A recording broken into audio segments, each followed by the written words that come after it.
House warming ceremony ஒன்று இருந்துச்சு. சரி அதுக்கு போகலாம் அப்படின்னு தான் ரெடி ஆகிட்டுருக்கேன். இந்த ப்ளவுஸ் வந்து நானே ஸ்டிச் பண்ணேன். எப்படி இருக்குன்னு கமெண்ட்டில் சொல்லுங்கள்.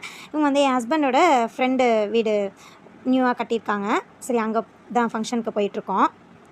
வீடு பார்த்திங்கன்னா கீழே வந்து அவங்க இருக்கிற மாதிரி செட்டப்பில் அவங்களுக்கு பிடிச்ச மாதிரி கட்டியிருக்காங்க. ஹாலு, ஒரு சின்ன சாமி ஹாலு, இந்த பக்கம் பார்த்திங்கன்னா பெட்ரூமு, ஒரு சிங்கிள் பெட்ரூம் வச்சு நீட்டாக பண்ணியிருக்காங்க.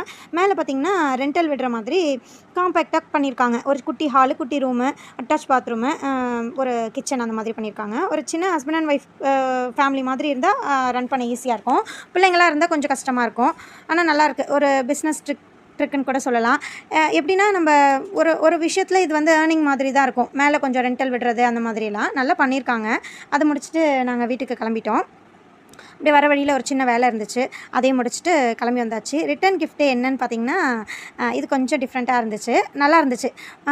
பர்த்டேக்கே ஒரு யூனிக்காக ஒரு உண்டியல் மாதிரி கொடுத்துருந்தாங்க, அதுவும் சூப்பராக இருந்துச்சு. இதுக்கு வந்து பார்த்திங்கன்னா நான் ஃப்ளாஸ்க்குன்னு நினச்சேன், ஆனால் அது வந்து உள்ளே வந்து கிளாஸ் பாட்டில் மாதிரி இருந்தது, சூப்பராக இருந்துச்சு. ஓகே, ரிட்டன் கிஃப்ட்டை சாய்ஸ் பண்ணவங்களுக்கு சூப்பர், நல்லா இருந்துச்சு.